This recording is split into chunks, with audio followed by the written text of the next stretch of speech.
चलिए शुरू करते हैं, चार्ज हो गया, बैठिए बैठिए। पाठ है हिंद चीन में राष्ट्रवादी आंदोलन या राष्ट्रवाद। इसके वस्तुनिष्ठ प्रश्न हैं जो पाठ में दिए गए हैं। विकल्प में से चुनना है 4 में से 1। पहला प्रश्न है हिंद चीन में कौन कौन से देश आते हैं, तो उसका आंसर होगा लाओस, कंबोडिया और वियतनाम। जो इसके चीन ये दिया हुआ है लाओस, कंबोडिया और वियतनाम, जो आंसर दिया हुआ है ये आपका ग नंबर ऑप्शन है। कौन नंबर ऑप्शन है? ग, कंबोडिया, वियतनाम और लाओस। अगला है अंकोर वाट का मंदिर कहाँ है, तो अंकोर वाट का मंदिर है कंबोडिया में। कहाँ पे है? कंबोडिया। 3 नंबर प्रश्न, हिंद चीन में पहुंचने वाला प्रथम व्यापारी कौन था, तो पुर्तगाली। कौन थे? पुर्तगाली, पुर्तगाल के लोग वहीं के व्यापारी थे। हिंद चीन में बसने वाले लोग, हिंद चीन में मतलब कि लाओस, कंबोडिया, वियतनाम में जो फ्रांसीसी आके बस जाते थे उसको क्या कहते थे? क्लोन कहते थे। क्लोन क्या कहते थे? कोलोन। कमीन। अगला क्वेश्चन, अगला क्वेश्चन है नरोत्तम सिंहासनुक कहाँ के, सिंहासनुक कहाँ के शासक थे? ते थे कंबोडिया के शासक थे। कहाँ के थे? अगला है the history of the loss of Vietnam किसने लिखा था? फान वही चाऊ। कौन लिखे थे? कौन लिखे थे? फान वही चाऊ। कौन लिखे थे? फान वही चाऊ, चाऊ माऊ। अगला क्वेश्चन 7 नंबर, मार्च 1946 ईस्वी में फ्रांसीसी एवं वियतनाम के बीच होने वाला समझौता का किस नाम से जाना जाता है? बोलिए। इसका नाम था हनोई का समझौता। क्या नाम था? हनोई का समझौता। गलत हो सकता है सर, आप खोज लीजिएगा फिर से। हनोई समझौता लिख लीजिए फिलहाल। 8वां नंबर, किस प्रसिद्ध दार्शनिक ने एक अदालत लगाकर अमेरिका को वियतनाम युद्ध के लिए दोषी करार दिया था? कौन? रसेल थे। रसेल कौन थे? 8वां का बात नहीं, 8वां का हो गया आपका अ। अगला है हिंद चीनी क्षेत्र में अंतिम युद्ध समाप्ति के समय अमेरिका के राष्ट्रपति कौन थे? वाशिंगटन। क्या नाम था? कि निक्सन थे? निक्सन। गलत है, गलत है, निक्सन होगा। लिख लीजिए निक्सन। प्रथम राष्ट्रपति की बात नहीं हो रही है, इसका आंसर होगा क्या चीज? निक्सन। चलिए आगे देखिए, हुआ आंदोलन किस प्रकार का था? क्रांतिकारी धार्मिक। कैसा? रिक्त स्थानों को भरना है। पहला प्रश्न है 12वीं शताब्दी में राजा सूर्य वर्मा द्वितीय ने किस मंदिर का निर्माण कराया था? किसका मंदिर क्या निर्माण करवाया था? अंकोर वाट का मंदिर। लिख लीजिए अंकोर वाट का मंदिर। बात नहीं, आगे का नहीं बोलना। बात नहीं, क्या लिखे हैं? बहुत लेट लगाते हैं आप लोग। बैठ, अभी तक कितना पढ़ा रहे थे आप लोग को, समझाने में समय लग जाता है। डैश समझौते ने पूरे वियतनाम को 2 हिस्सों में बांट दिया। डैश रेखा को विभाजक रेखा माना गया, तो इसका आंसर होगा जेनेवा समझौता। क्या होगा? जेनेवा समझौता। और 17वीं अक्षांश लिख लीजिए, 17वीं अक्षांश जेनेवा समझौता, और उसका दूसरा काम भरिए 17वीं अक्षांश। है या नहीं है? छोड़ दीजिए, तरह लीजिए। अगला क्वेश्चन है हो ची मिन्ह का दूसरा नाम क्या था? उनका दूसरा नाम था युगन आई कोक। क्या नाम था? देख लिये, युगन आई कोक, आधा का वो का कोक, न्यूगन आई कोक। चलिए लिखा देंगे बाद में, लिख लीजिएगा आप किताब से, मोबाइल में। अगला क्वेश्चन दिने वियन फू के युद्ध में बुरी तरह से हार हो गया था। कौन हार गए थे? फ्रांस हार गया था। लिखिए फ्रांस। अगला है अनामी दल के संस्थापक कौन था? तो जोन गुयेन आई। कौन थे? जोनगुएन आई। देखिए चाइना के व्यक्ति का नाम सवाल था, इसने ना होगा हिंद चाइना में नहीं, लाओस कंबोडिया के जो लोग का नाम था इसने था। हो गया ऑब्जेक्टिव क्लियर। चलिए आप आते हैं, इसमें है प्रश्न आपका लघु उत्तरीय नहीं अति लघु उत्तरीय प्रश्न। पहला है एक तरफा अनुबंध व्यवस्था क्या थी? एक तरफा अनुबंध, इसका आंसर सुनिए क्या है। एक तरह की बंधुआ मजदूरी थी जहां मजदूरों को कोई अधिकार नहीं दिया गया था जबकि मालिकों को असीमित अधिकार प्राप्त थे। एक तरफा अनुबंध में क्या किया गया था? मजदूरों का हक मार लिया गया था। पूरा सत्ता के मालिक, पूरा संपत्ति का मालिक तो मालिक थोड़े करता है, मजदूरों को कोई हक नहीं था, उसको बंधुआ मजदूरी कर दिया गया था। तुम अभी कमाओ और तुम्हारा बेटा भी कमाएगा, तुम्हारा पोता भी कमाएगा यहीं पे। एक तरफा अनुबंध किया गया था मजदूरों का शोषण करने के लिए, मजदूर बेचारा तड़पते रहे इसके लिए किया गया था। एक तरफा अनुबंध ठीक था? ठीक तो था, मालिकों के लिए ठीक था, नौकर के लिए तो नहीं ठीक था। 80% आवाम जो होता है, 90% आवाम क्या होता है? मालिक होता है कि नौकर? नौकर ही ना होता है, तो सबके लिए बेकार था नहीं। अगला है बाओदाई कौन था? बावादाई नहीं है, बाओदाई। बाओदाई अन्नाम का शासक था। कौन था? अन्नाम क्या था? नाम एक देश था, उसका शासक था कौन? बाओदाई। अगला है ए हिंद चीन का अर्थ क्या है? इसका आंसर है दक्षिण पूर्वी एशिया में लगभग 3 लाख वर्ग किलोमीटर फैला क्षेत्र जिसमें आज वियतनाम, लाओस और कंबोडिया क्षेत्र आते हैं, उसे कहा जाता था हिंद चीन। क्या कहा था? हिंद चीन। कितना क्षेत्रफल था उसका? 3 लाख वर्ग किलोमीटर। कितना था? 3 लाख वर्ग किलोमीटर। अभी वर्तमान में कौन कौन देश है? लाओस, कंबोडिया और वियतनाम। चलिए अगला क्वेश्चन देखिए, जेनेवा समझौता कब और किन के बीच हुआ था? तो इसका आंसर है जेनेवा समझौता 1954 में लाओस और कंबोडिया के बीच हुआ था। किसके बीच? लाओस और कंबोडिया के बीच हुआ था जेनेवा समझौता, ठीक है, 1954 में। परीक्षा में पूछता है जेनेवा समझौता कब हुआ था? 1954 में। किसके बीच हुआ था? लाओस और कंबोडिया के बीच। अगला है हुआ आंदोलन की चर्चा करें।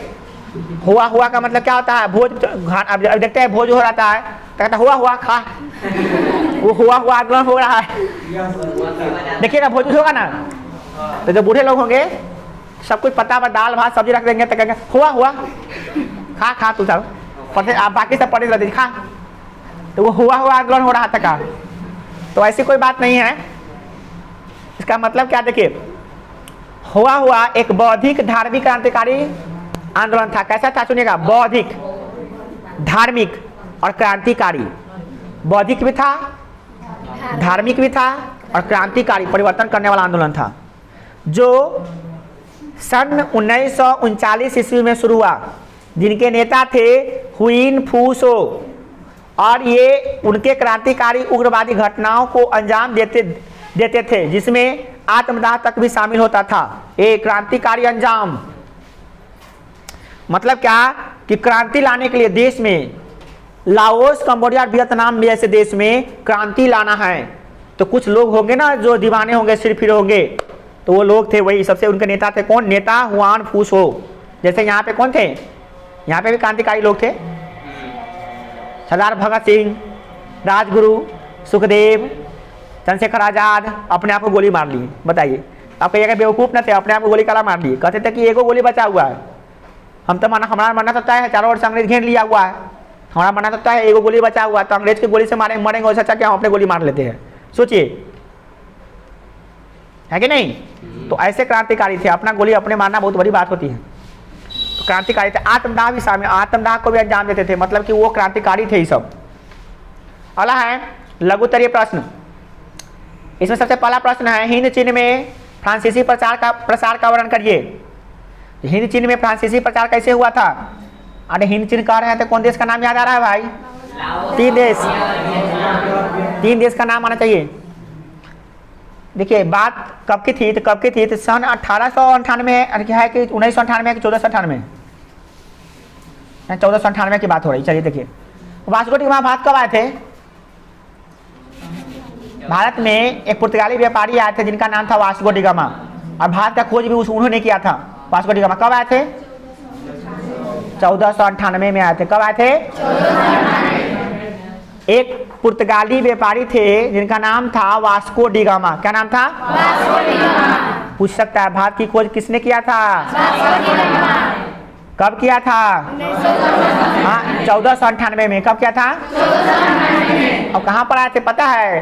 कलकत्ता के कालीकट नामक बंदरगाह पर आए थे ना, केरल के नहीं, कलकत्ता के। देख चलिए बात करते हैं। चलिए 1498 ईस्वी में वास्को डी गामा भारत से जुड़ने की चाह में जब समुद्री मार्ग ढूंढ निकाला तो धीरे धीरे स्पेन, डच, इंग्लैंड और फ्रांसीसी का आगमन इस क्षेत्र में व्यापारिक उद्देश्य से होने लगा। 17वीं शताब्दी में फ्रांसीसी व्यापारी पादरी हिंद चीन पहुंच गए। वास्को डी गामा कथी का है उनके बारे में समझ में नहीं आ रहा, वो अच्छा किए कि बुरा किए समझ में नहीं आ रहा है। एक तो भारत की खोज की है, भारत को खोज निकाले समुद्री मतलब यात्रा से, हम लोग के लिए हानि पहुंचा दिए। क्या कि अब यूरोप के लोग भी यहाँ पर आने शुरू कर दिए। न वास्को डी गामा आते, न यहाँ पे व्यापार करते, न और भी यूरोपीय ब्रिटिश लोग यहाँ आता, न हमारा देश गुलाम होता और न हम आज़ाद होते। आज़ाद तो अच्छा हुआ। न हमारा शोषण होता और न हम गरीब होते। आज भी मुगलों के शासन में चक्की और पीस रहे होते। जो हुआ अच्छा ही हुआ। क्या कहिएगा, अच्छा कि बुरा कहिएगा इसको? कुछ तो बहुत बुरा हुआ था शुरू में, हमारे पूर्वजों के लिए तो बहुत बुरा हुआ था, बट हमारे लिए तो हम लोग कहते हैं अच्छे ही हुआ था। कारण है कि अभी भी हम मुगलों के शासन में होते, जहाँ पनाह कहते भर दिन अल्लाह अकबर कर रहे होते कहीं पे, है ना। मुगलों के दरबार में चमचागिरी कर रहे होते। नहीं, अच्छा है कि अपना राजा बन गए। गुलाम आजाद कौन होता है? जो गुलाम होता है।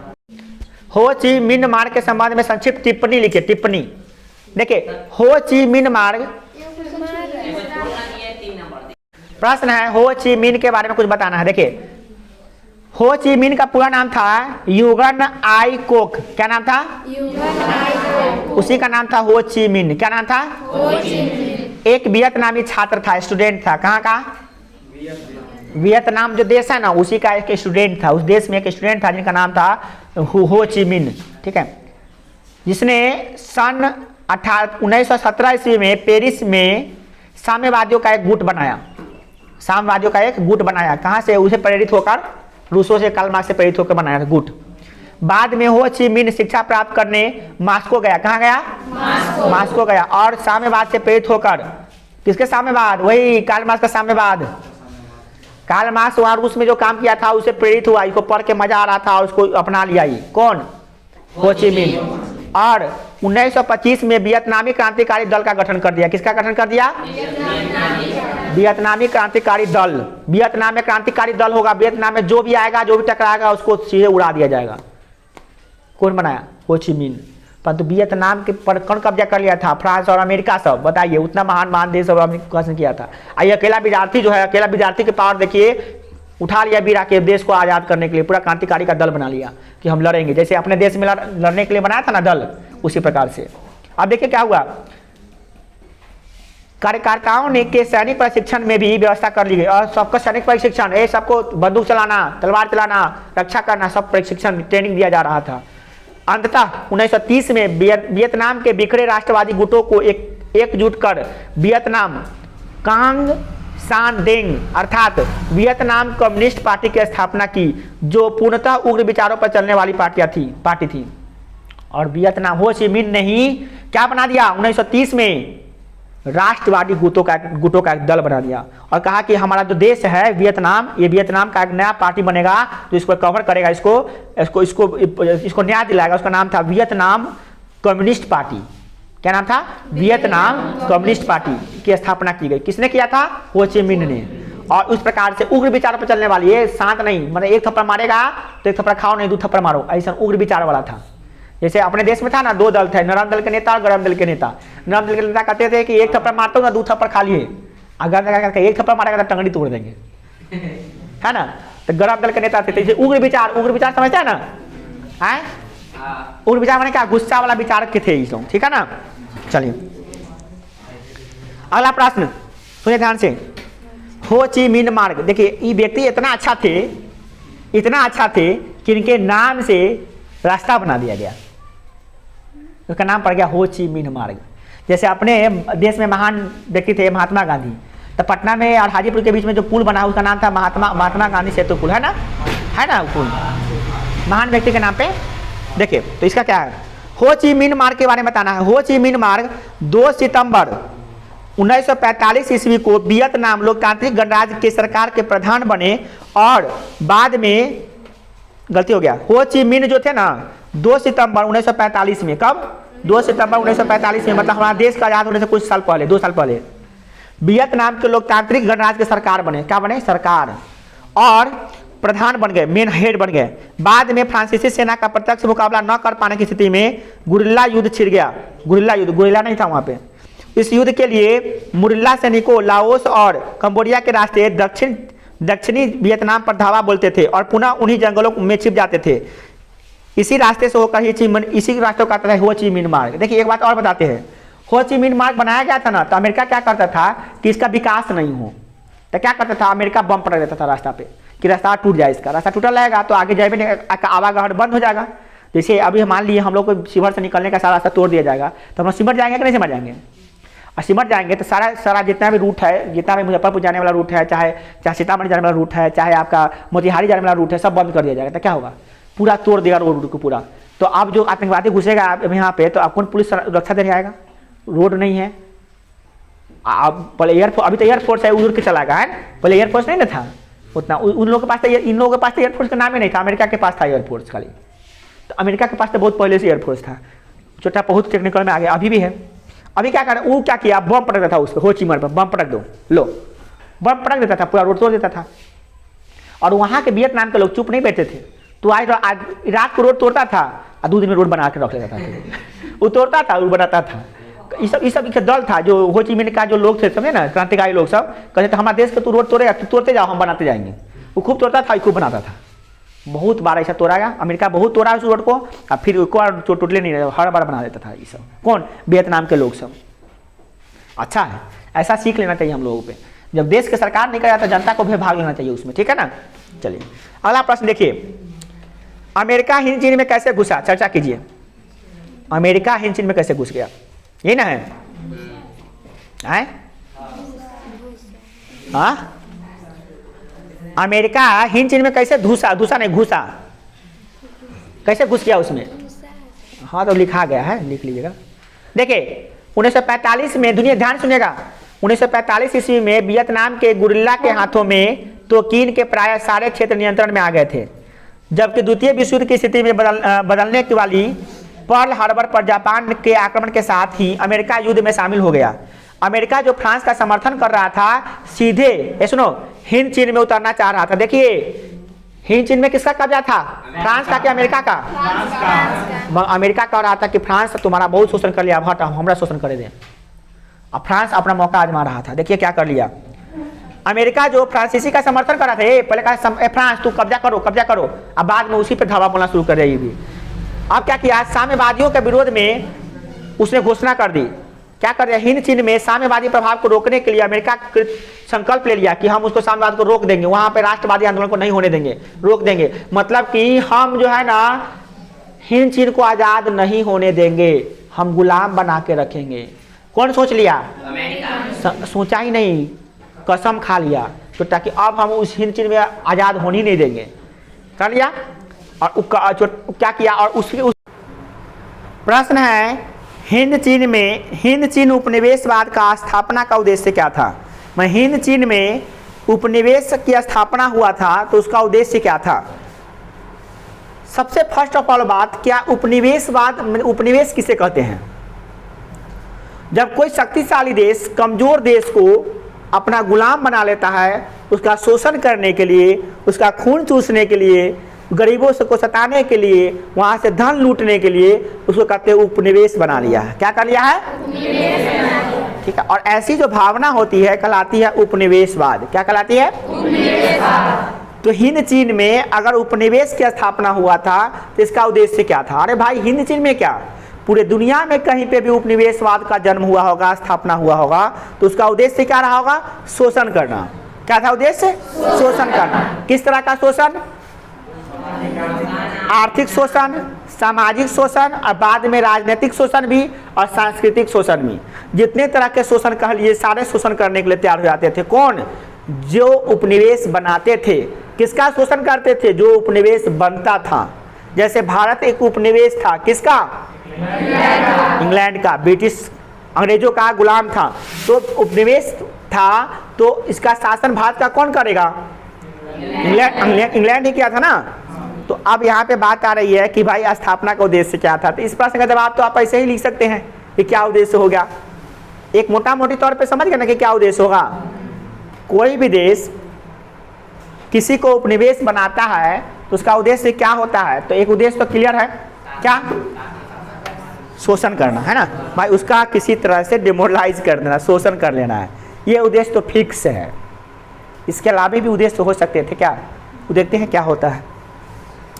देखिए, फ्रांस द्वारा हिंद चीन को अपना उपनिवेश बनाने का प्रारंभिक उद्देश्य डच एवं ब्रिटिश कंपनियों को व्यापारिक प्रतिस्पर्धा का सामना करना था।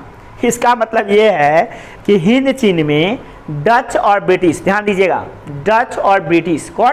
डच और ब्रिटिश पहले से ही आ चुके थे, किसके लिए? व्यापार करने के लिए। और उसके कंपटीशन में, उसके अगेंस्ट में खड़ा हो गया कौन? फ्रांस के लोग, फ्रांसीसी व्यापारी। मतलब फ्रांस आया क्यों? क्योंकि उसके व्यापारी वहाँ से भाग जाए। किसके किसके व्यापारी? ब्रिटिश कंपनी के व्यापारी भाग जाए और डच के जो व्यापारी आए हैं वो भाग जाए, हम सिर्फ यहाँ पे सामान बेचें और यहाँ से खूब पैसा हम कमाएं। कौन? फ्रांसीसी ऐसा चाह रहा था, ठीक है। तो पहला उद्देश्य था। भारत में फ्रांसीसी पिछड़ रहे थे। देखिए, भारत में जब गुलाम बनाने की बात आ रही थी तो फ्रांसीसी भी आए थे, पुर्तगाली भी आए थे, डच भी आए थे, स्पेन के भी लोग आए थे, परंतु सिक्का किसका जम गया? ब्रिटिश का। हाँ, वही इंग्लैंड का जम गया, ब्रिटिश का जम गया। अब बाकी सबका वहाँ पत्ता कट रहा था। अब फ्रांस भी का पत्ता यहाँ बाहर से कट रहा था, फ्रांस भी यहाँ से पलायित हो रहा था। मतलब फ्रांस यहाँ से समझ चुका था कि बाजार बन चुका है। किसका बाजार बन चुका है? इंग्लैंड का बाजार बन चुका है ये भारत, उसका उपनिवेश बन चुका है। अब मेरी दाल यहाँ पे गलने वाली नहीं है, चलो बढ़िया बिस्तर बांधो, चलते हैं दूसरे देश को। तो बगल में गया तो कौन मिला उसको? हिंद चीन, क्योंकि एशिया में ये भी पड़ता है, लाओस, कम्बोडिया और वियतनाम। तो कहा चलो भाई इस पे तो छोड़ेंगे नहीं, बड़ा ब्रिटिश बड़ा दिमाग लगाया हुआ है, इंग्लैंडों में कब्जा कर लिया है, सब जगह अपने कब्जा कर रहा है, हम लोग के कथी करने आए हैं? घूमने आए हैं, तालीम जाने आए हैं, हम लोग भी शासन करेंगे। तो उसको प्रतिस्पर्धा करके वहाँ पे शासन करना शुरू कर दिया, उपनिवेश बनाना शुरू कर दिया। कौन? फ्रांस। कहाँ पे? हिंद चीन में। हिंद चीन में कौन कौन देश आते हैं? हाँ, ऐसे बोलते रहिएगा तो हमको लगेगा कि आप लोग भी सजग हैं। आगे देखिए, अब क्या हुआ? चीन में उनका व्यापारिक द्वंद्वी मुख्य रूप से इंग्लैंड था। अब देखिए, मेन दुश्मन कौन खड़ा था वहाँ पे? इंग्लैंड। अतः सुरक्षात्मक आधार के रूप में उन्हें हिंद चीनी क्षेत्र उचित लगा, जहां खड़े होकर वे दोनों तरफ भारत एवं चीन की परिस्थितियों में सबल हो सकते थे। तो वे फ्रांस सोचा कि अगर हम हिंद चीन में रह जाते हैं, लाओस, कम्बोडिया और वियतनाम पे अगर शासन कर लेते हैं तो हमको फायदा ये होगा कि यहाँ से हम भारत पे भी नज़र रख सकते हैं, जब मौका मिलेगा तो कल्टी मार देंगे। यहाँ तो ये है, वहाँ भी शासन कर देंगे। तो ये मौका की तलाश में ये भी लग रहा था। आगे देखिए क्या हो रहा था। दूसरा नंबर बात क्या था? औद्योगिकरण के लिए कच्चे माल की आपूर्ति चाहिए थी, कच्चे माल चाहिए थी, क्योंकि औद्योगिकरण में बड़े बड़े मशीन लगे होते हैं ना, उत्पादन करने के लिए फैक्ट्रियों में बड़े बड़े मशीन लगे होते हैं, तो कच्चा माल चाहिए ना भाई। जो बड़ा मशीन लगेगा तो कच्चा माल ज़्यादा चाहिए कि कम चाहिए? ज़्यादा चाहिए, उत्पादन करने की क्षमता ज़्यादा ना है उसमें, तो कच्चा माल चाहिए था। अब देखिए, एवं उत्पादित वस्तुओं के लिए बेचने के लिए बाजार भी चाहिए था। अब हम सामान बना लेंगे तो बेचने के लिए बाजार भी चाहिए था, दोनों चीज़ चाहिए था। और तीसरी नंबर बात कि पिछड़े समाजों को समय बनाने का विकसित यूरोपीय राज्यों का स्वघोषित दायित्व था, क्या जो पूर्व में फ्रांस का समर्थन कर रहा था कि बउआ हम तुम्हारा साथ देंगे, तुम शासन करो हिंद चीन पर। हाँ, वह भी हिंद चीन में अपना प्रभुत्व स्थापित करना चाहता था, मगर उसके अंदर से कामना क्या थी कि हिंद चीन में फ्रांस नहीं रहेगा, बउआ तुम्हारा हम साथ नहीं देंगे, हम भी यहाँ पे शासन करेंगे, हमको भी शेयर मिलना चाहिए, यहाँ पे हमको भी बिजनेस करने दो, हमको भी व्यापार करने दो। हम अगला क्वेश्चन है, माइली गांव की घटना क्या थी? इसका प्रभाव पड़ा है ना, इसका प्रभाव क्या पड़ा? देखिए, दक्षिणी वियतनाम में एक गांव था जहां लोगों को वियतांग समर्थक मान अमेरिका सेना ने पूरे गांव को घेर कर पुरुषों को मार डाला। देखिए, दक्षिणी वियतनाम में एक गांव था जिसका नाम था माइली। क्या नाम था? माइली। गांव का नाम था, वियतनामी गांव है तो उसी प्रकार से नाम था उसका। उस गांव में ऐसा अमेरिका को एहसास हो गया कि इस गांव में जितना पुरुष सब हैं ये सब मेरा दुश्मन है, सब हम पे अटैक करना चाह रहा है, हमको भगाना चाह रहा है वियतनाम से। हम यहाँ पे बोटी लूटने आए हैं, सबको मतलब आर्थिक शोषण करने आए हैं, हमको भगाना चाह रहा है। मतलब वियतांग है, क्या कहा था? वियतांग है, मतलब कि यह सेना सब है, सेना में भर्ती ले, सबसे ट्रेनिंग ले रहा है। तो अमेरिका सैनिक को ऐसा शक हो गया, सच था कि झूठ था ये पता नहीं है, बट अमेरिका को ये शक हो गया कि यहाँ पे माइली गांव का आदमी सब मिलके हमको प्लानिंग बना रहा, टारगेट कर रहा है, भगाने का वियतांग है। इसीलिए अब वियतांग का समर्थक, मतलब कि वियतनामी सेना जो है ना उसका समर्थन कर रहा है, ऐसा उसको लग गया। वो गांव को पूरा चारों ओर से सैनिक से घेरवा दिया और जितने पुरुष थे सबको मार दिया। उसके बाद मानवता तो यहाँ पे ठीक थी कि पुरुषों को मार दिया ठीक है, औरतों को भी मार देता तो भी ठीक होता, और ज़्यादा ठीक होता। गधा वाला काम ये किया कि औरतों और बच्चियों को बंधक बनाकर कई दिनों तक सामूहिक बलात्कार किया। ये मानवता को शर्मसार करने वाली थी। मतलब पुरुषों को मारकर महिलाओं और बच्चियों, लड़कियों के साथ सामूहिक बलात्कार, मतलब सब मिलकर बलात्कार किया पूरे गांव में। ये दर्दनाक कहानी थी, ये दर्दनाक रूह कांप जाने वाली कहानी थी। यह मानवता को शर्मसार करने वाली कहानी थी, क्योंकि एक स्त्री और एक किसी लड़की को इस तरह से सामूहिक बलात्कार या बलात्कार करना क्या दर्शाता है? समाज की मानसिकता, अमेरिका की मानसिकता कितनी गंदी थी ये दिखा रहा है। इस प्रकार से किया, ठीक है। और उसके बाद उसमें क्या हुआ था, फिर भी मरकर पूरे गांव में, और उसके बाद उसको भी मार दिया, बलात्कार करने के बाद उसको भी मार दिया और पूरे गांव में आग लगा दिया। देखिए कितना बड़ा दुश्मनी किया था ये अमेरिका वियतनाम के गांव माइली गांव में। उसमें से बेचारा एक लाशों के बीच में एक दवा बूढ़ा जिंदा बच जाता है, उसमें से एक बूढ़ा जो है ना जिंदा बच जाता है, जिसने इस घटना को उजागर किया, जिसने उस गांव की जो घटना थी उसको पूरे गांव में चारों जगह जो फैलाया है ना। इस घटना के कारण अमेरिका पूरे विश्व में, अमेरिका के पूरे विश्व में किरकिरी हो रही। जब यह बात घटना पूरे वर्ल्ड लेवल पे आया, पूरी दुनिया में जब खबर फैल गई, सनसनी मच गई कि बाप रे कितना अमेरिका कमीना है, कितना बदमाश है, कितना मानवता को शर्मसार करने वाला शैतान है अमेरिका। पूरे विश्व में इसकी थू थू हो रही थी। किसकी? अमेरिका की। अब जब थू थू हो रही थी तो उस समय राष्ट्रपति थे अमेरिका के, कौन? निक्सन थे। कौन थे? निक्सन। पूछता परीक्षा में कि माइली गांव की घटना के समय में वहां के राष्ट्रपति कौन थे? निक्सन थे। निक्सन ने क्या किया, शांति के लिए 5 सूत्री योजना की घोषणा की। कहा चुट्टा अब तो हम लोग गलती कर चुके हैं, अब इसको तोपना है हम लोगों को। तो तोपने के लिए क्या 5 सूत्री घोषणा की। क्या क्या? पहला नंबर, हिंद चीन की सभी सेनाएं युद्ध बंद कर यथास्थान पर बने रहें। हिंद चीन में जो सेना है अमेरिका के, जहां पर है, जो जहां पर है वहीं पे बने रहे, युद्ध नहीं करना किसी से। दूसरा नंबर, युद्ध विराम की देखरेख अंतर्राष्ट्रीय पर्यवेक्षक करेगा। युद्ध एकदम विराम हो गया, कोई युद्ध किसी से नहीं करेगा, इसका देखरेख अंतर्राष्ट्रीय जो संस्था है वो करेगा, पर्यवेक्षक करेगा। देखिए क्या कर रहा है, चाल चल रहा है ये। इसी दौरान कोई भी देश अपनी शक्ति बढ़ाने का प्रयत्न न करे, कोई भी अस्त्र शस्त्र न बनाए, कोई भी सेना को ट्रेनिंग नहीं दे, सब देश जहाँ जहाँ पे है वहीं पे हटके रहे। एक तो गलती किया, ऊपर से तोपने की जगह पे आरोप कानून डाल रहा है। फिर उसके बाद युद्ध विराम के दौरान सभी तरह की लड़ाइयाँ बंद रहेगी, सभी बमबारी से आतंक फैलाने वाली घटनाओं तक सब बंद रहेगा। अगला पॉइंट, युद्ध विराम का अंतिम लक्ष्य समूचे हिंद चीन के संघर्ष का अंत होना चाहिए, और हिंद चीन से हम लोग चले जाएंगे, कोई कुछ नहीं करेगा। अब हिंद चीन पर आप छोड़ दिए, स्वतंत्र हो गया ये। मतलब इस तरह का स्वतंत्रता की घोषणा नहीं किया, मगर स्वतंत्र होने की बात इसमें कह दिया अप्रत्यक्ष रूप से। कह लगी ताकि लोग हमको भूल जाए, हमको लोग कहे कि बड़ा दयालु आदमी है, शैतान नहीं इंसान है, युद्ध रुकवा दिया, कितना महान आदमी है, ताकि इस तरह से लोग कर रहा है। समझ रहे बात को? अपनी जो गलतियों पर पर्दा डालने के लिए ऐसा कांड कर लिया। 5 प्रश्न है, राष्ट्रपति निक्सन के हिंद चीन में शांति के संबंध में 5 सूत्री योजना क्या थी, इसका क्या प्रभाव पड़ा, है ना। देखिए इसका आंसर क्या है। माइली गांव के घटना के बाद विश्व में अमेरिका की थू-थू हो रही थी। इसके बाद अमेरिका के राष्ट्रपति जो थे उस समय के, जो निक्सन थे, कौन थे? निक्सन ने क्या किया, उसको ढकने के लिए 5 सूत्री योजना की रखा। 5 सूत्री योजना में क्या रखा कि भाई पहला नंबर वही कि हिंद चीन की सभी सेनाएं युद्ध बंद कर दे और जहां पर है वहीं पे थमे रहें। दूसरा है युद्ध विराम की देख रेख अंतर्राष्ट्रीय पर्यवेक्षक करेगी, हम लोग देख रेख नहीं करेंगे, ऊपर से ऑर्डर आएगा तभी कुछ होगा। अगला है इस दौरान कोई भी देश अपनी शक्ति बढ़ाने का प्रयत्न नहीं करेगा, जो जहाँ पे है कोई ट्रेनिंग नहीं करेगा, कोई औजार नहीं बनाएगा, कोई बम नहीं बनाएगा, कोई मिसाइल नहीं बनाएगा, है ना। युद्ध विराम के दौरान सभी तरह की लड़ाइयाँ बंद रहेगी, कोई भी बमबारी नहीं करेगा, कोई भी आतंक नहीं फैलाएगा। युद्ध विराम का अंतिम लक्ष्य पूरे हिंद चीन को आज़ाद कर दिया जाएगा, मतलब उसका संघर्ष खत्म हो गया, मतलब हिंद चीन आप संघर्ष नहीं करेगा, वो आज़ाद हो गया, हमारी तरफ से फ्री हो जाएगा। ये इस तरह का ये दिया और परंतु इसका परिणाम क्या निकला, परंतु इस शांति प्रस्ताव को अस्वीकार कर दिया गया, नहीं माना लोग।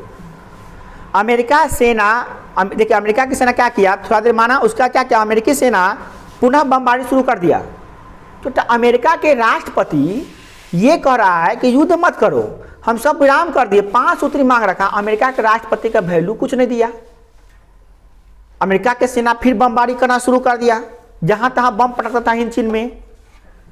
लेकिन अमेरिका अब जान चुका था कि उसे अपनी सेनाएं वापस बुलानी ही पड़ेगी, क्योंकि लोग उग्र हो रहे हैं और सब देश मिल जाएगा तो हम अकेले क्या करेंगे। निक्सन ने पुनः 8 सूत्री योजना रखा। जब 5 गो सूत्री नियम से नहीं चला तो 8 गो नियम डाला, ठीक है, देखिएगा, और 8 सूत्री योजना रखी। वियतनामियों ने इसे भी खारिज कर दिया। वियतनाम का कहा ना रे बउआ, तोरा चाल में नहीं फंसने वाले हैं, अब तोरा जाल में अब हम नहीं फंसने वाले हैं। तू जो काम किया है मतलब सत्यानाश कर दिया, तो मानवता को ही गिरा दिया। ये जो तुम मार देता सबको तो कोई बड़का बात नहीं होता, सबको मार दो ना, सबको मार देता, पुरुष जेंट्स औरत जितना लेडीज था सबको मार देता गोली से, कहते चलो बहादुरी वाला काम किया है तू। मगर तूने जो काम किया है ये बर्दाश्त करने योग्य नहीं है और माफ़ी के योग्य नहीं है। तो 5 सूत्री वाला योजना रखो, चाहे 8 सूत्री वाला रखो, चाहे 18 वाला रखो, तुम्हारा बात नहीं मानेंगे। खारिज कर दिया। किसने खारिज करने का मतलब नहीं माना? कौन नहीं माना? वियतनाम नहीं माना। अब अमेरिका चीन को अपने पक्ष में करने लगा।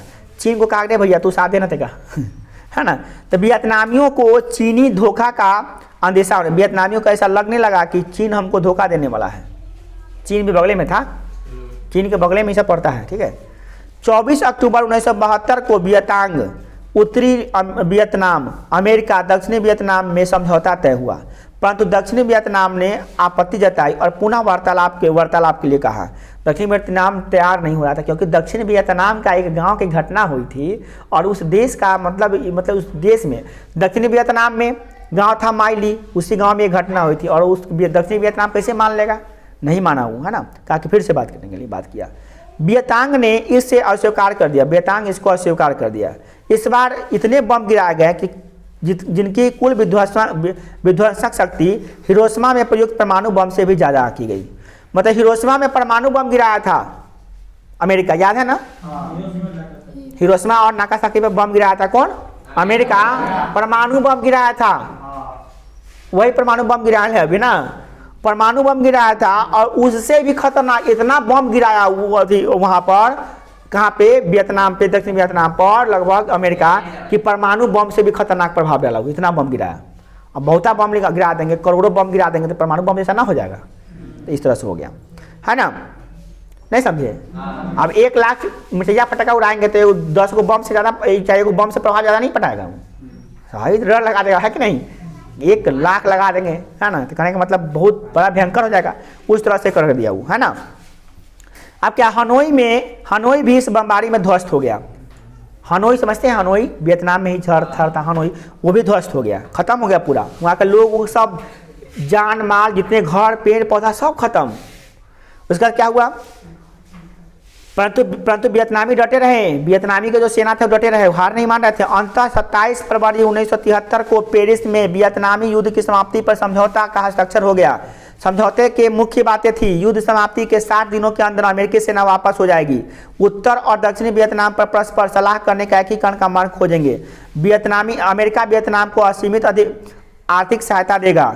इस तरह से अमेरिका के साथ चला आ रहा युद्ध समाप्त हो गया और जनवरी 1975 में दोनों वियतनाम मिल गए। और इस प्रकार से दशकों से ज़्यादा चलने वाला यह फ्रांसीसी शोषण के साथ साथ उसके द्वारा किए गए सकारात्मक कार्यों की समीक्षा कीजिए। देखिए क्या बात है, बड़ी अजीब बात है। फ्रांस के लोग हिंद चीन में गए, शासन किए और कुछ अच्छा काम भी कर दिए। क्या ये हो सकता है? क्या नहीं हो सकता है? क्या नहीं हो सकता है? अंदाजे बोलते हैं। जब अंग्रेज आके यहाँ पर रेलवे स्टेशन स्थापित कर सकता है, अंग्रेज आके यहाँ पे डाकघर स्थापित कर सकता है, अंग्रेज आके यहाँ पे रेडियो काम करवा सकता है, अंग्रेज आके यहाँ पे चाय की खेती करवा सकता है, तो ये ऐसा काम नहीं हुआ था। स्कूल खुलवाया, अस्पताल खुलवाया, डाकघर खुलवाया, कौन? अंग्रेज खुलवाया था यहाँ पे। आपको क्या लगता है भारत में जो ट्रेन का शुरुआत किया था कौन? हम लोगों ने किए थे, अंग्रेज किया था। रेल के पटरी कौन बिछाया था? पहले अंग्रेजे बिछाया था। आई पुल देखते हो, पहले बनवाया था, अंग्रेजे बनवाया था। स्कूल का निर्माण किसे कहता? अंग्रेजे करवाया था। अंग्रेज का पक्ष नहीं ले रहे, हम ये बता रहे हैं कि अंग्रेज शोषण करने आते तो ओकरा जो चीज़ जोड़ी चाहिए था वो अपने लिए करवाया था, समझ गए? बट कुछ लालच देना ना पड़ता है भाई। किसी भी बकरी को बलि चढ़ाने से पहले कुछ तो देना पड़ेगा ना भाई, अच्छा तुच्छत, तो वही अच्छा तुच्छत दे देता है ना। अब देखिए, हाँ अब देखिए, फ्रांसीसियों ने शुरू में क्या किया? शोषण तो व्यापारिक नगरों एवं बंदरगाहों का शुरू किया था। किसका शोषण शुरू किया था? नगरों एवं हाँ व्यापारिक नगरों। किसके? कौन नगर? और बंदरगाहों। बंदरगाहों मतलब जो हार्बर साइड में बसता है, मतलब जो मतलब क्या बोलते हैं उसको, समुद्री साइड में बसता है, उसको कहते हैं बंदरगाह, है ना। उसके बाद क्या किया? भीतरी ग्रामीण इलाकों में किसानों का शोषण करना शुरू कर दिया। लेकिन क्या किया?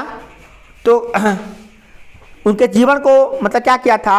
आधार लाल घाटी थी। वहाँ के लोगों का जीवन का आधार क्या था? लाल घाटी। कंबोडिया या मोकांग नदी का मैदानी क्षेत्र, एक कोचीन हिंद का मेकांग का डेल्टा क्षेत्र, जबकि चीन से सटे राज्यों में खनिज संसाधन कोयला, टीन, जस्ता, टंगस्टन, क्रोमियम आदि मिलते थे। पहाड़ी इलाकों में रबर की खेती होती थी तथा मैदानी क्षेत्रों में धान की खेती होती थी। इन क्षेत्रों में क्या किया ये लोग? जहाँ पे खनन लगने वाला था, जहाँ पे खनन निकाल सकता था, वहाँ पे बड़े बड़े मशीन लगा दिए ताकि खनन कर पाए। जहाँ पे खेती हो सकती थी वहाँ पे नहर बनवा दिया ताकि खेती कर पाए लोग, है ना। बाद में शोषण तो करना ही है इन लोगों को, पहले बढ़िया से व्यवस्था करवा देते हैं तो शोषण करने में बनेगा। अमीर रहेगा तब ना शोषण करने में बनेगा। गरीबा को लूटेंगे, एक भिखारी को लूटेंगे तो क्या मिलेगा? हाँ, इसीलिए उसको सोचा कि पहले अमीर बनाते हैं तब लूटेंगे, समझ रहे हैं। नहरों का विकास करवाया, शहरों में जल का निकासी की व्यवस्था करवाया, बहुत काम किया। ये देखो, दलदली भूमि, जंगलों आदि में किसान कृषि क्षेत्रों में बढ़ाया उसको, कृषि क्षेत्र को बढ़ाया, कृषि करने वाला खेतों को बढ़ाया। उनके प्रयास का ही फल था कि 1931 में वियतनाम में विश्व का तीसरा बड़ा चावल निर्यातक देश बना था। विश्व का वियतनाम चावल निर्यात करने में सबसे आगे चला, तीसरा नंबर पर चलाया था। कौन किया था प्रयास? फ्रांसीसी प्रयास किए थे, तब ना बना था वो। उसका क्या हुआ? रबर के बागान, खानों फार्मों में मजदूरों की एक तरफा अनुबंधन व्यवस्था पर काम किया जाता था। मतलब कि क्या था? खानों में रबर के खान बहुत उत्पादन करने लगा, ये सब बहुत चीज व्यापारिक फसल उगाने लगा। जमींदारी अपनी विकृति रूप में आ चुकी थी। हालांकि इस दौरान पूरे उत्तर एवं दक्षिण हिंद चीन में संरचनात्मक विकास जोरों पर रहा। एवं एक विकास रेल नेटवर्क, सड़क जाल बिछ गया, परंतु किसानों मजदूरों का जीवन स्तर नीचे गिरते जा रहा था, क्योंकि सारी व्यवस्थाएं ही शोषण के मूलक थी। क्योंकि सब व्यवस्था क्यों कर रहा था वो? शोषण करने के लिए। ट्रेन का पटरी भी बिछवाया, सड़क का जाल भी बिछवाया, सड़क भी बनवाया, जगह जगह गली गली सड़क बनवाया। क्यों? ताकि शोषण कर पाए लोगों का, सामानों का, है ना, शोषण कर पाए, सामानों का लूट पाए बढ़िया ढंग से, है ना। जहाँ तक शिक्षा की बात करें तो कोई खास प्रभाव नहीं किए, परंतु चीनी भाषा में शिक्षा पा रहे थे वहाँ के विद्यार्थी। लोगों को अब फ्रांसीसी भाषा में शिक्षा दी जा रही थी। अब मतलब चीनी भाषा को हटा के क्या कर दिया गया? फ्रांसीसी। परंतु उस क्षेत्र में बसने वाले फ्रांसीसी को शिक्षा प्रचार के सकारात्मक प्रभावों का डर था। अतः नहीं सुन रहे हो, लोगों को शिक्षा दूर करने का प्रयास किया जा रहा था। स्कूलों के अंतिम साल परीक्षा में अधिकतर स्थानीय बच्चों को फेल कर दिया जाता था, क्योंकि स्थानीय बच्चे हैं इसको फेल कर दिया जाता था। क्यों? स्थानीय बच्चा फेल हो जाता था। स्थानीय जनता एवं कॉलोनी के सामाजिक स्थिति असमान, जमीन आसमान का फर्क था। मतलब जो फ्रांस के लोग आए थे उनका व्यवस्था कुछ और था, और जो वहाँ के लोग थे उनका व्यवस्था कुछ और था। जैसे कि अपने इंडिया में देखिए ना, जो अंग्रेज के बच्चा पढ़ता था, अंग्रेजी स्कूल था, उसके लिए अंग्रेजी व्यवस्था था सब कुछ। यहाँ के लोगों के लिए कुछ व्यवस्थाएं नहीं थी, है ना। 1920 के दशक तक क्या हुआ, आते आते छात्र छात्राएं राजनीतिक पार्टियां बनने लगी। मतलब कि 1920 तक आते आते सभी जो है ना पढ़ाई लिखाई छोड़ने लगे। पढ़ाई अच्छा नहीं हुआ तो क्या करेगा बेचारा, है ना। अगला प्रश्न देखिए, हिंद चीन में राष्ट्रवाद के विकास का वर्णन कीजिए। चीन में फ्रांसीसी अपना पांव पसार चुके थे, फ्रांसीसी शासन किए थे, अमेरिका के लोग भी शासन किए थे। तो हिंद चीन आज़ाद कैसे हुआ, इसी के बारे में हम लोग को लिखना है। तो किसी भी देश का आज़ादी का जो लड़ाई होता है वो साधारण नहीं होता है, बहुत लंबे अरसे तक बहुत परिश्रम करते हैं, लाखों लोगों के कुर्बान होना पड़ता है उसमें, लाखों लोग शहीद हो जाते हैं उसमें, तब जाके कहीं किसी देश को आज़ादी मिलती है। तो कैसे आज़ादी मिली थी हिंद चीन को, उसके बारे में हम लोग पढ़ने जा रहे हैं। देखिए, हिंद चीन में फ्रांसीसी उपनिवेश के छिटपुट विद्रोह का सामना तो प्रारंभिक दिनों से ही झेलना पड़ रहा था। मतलब शुरुआत में ही जब फ्रांस यहाँ पे हिंद चीन में कब्जा करने आया तभी से ही लड़ाई छोटी मोटी होती थी, ज़्यादा बड़ा लड़ाई नहीं होता था, छोटा मोटा लड़ाई होता रहता था। परंतु 20वीं सदी जब शुरू हो गया, मतलब 1900 समथिंग हो गया। 20वीं सदी का मतलब क्या होता है, 1900 समथिंग, 1901 से लेकर आज जो 2000 आता है, मतलब 20वीं सदी आता है, तब तक की बात कर रहे हैं। वो जब शुरुआत हो गई थी तो उसमें क्या हुआ कि यह जो है तेज हो गया, राष्ट्रवाद का भावना क्या था, तेज हो गया। और वहाँ राष्ट्रवाद का विकास निम्न प्रकार से हुआ। कैसे कैसे हुआ।